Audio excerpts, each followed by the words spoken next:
You ask Tiger to solve. This deals with linear equations with one unknown. The final result is x equals 6/11. Let's solve it step by step. Simplify the expression. Group like terms. Simplify the arithmetic. Group all constants on the right side of the equation. Add 6 to both sides. Simplify the arithmetic.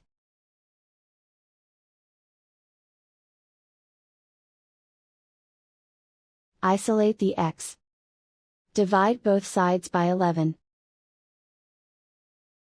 Simplify the fraction. And so the final result is x equals 6/11.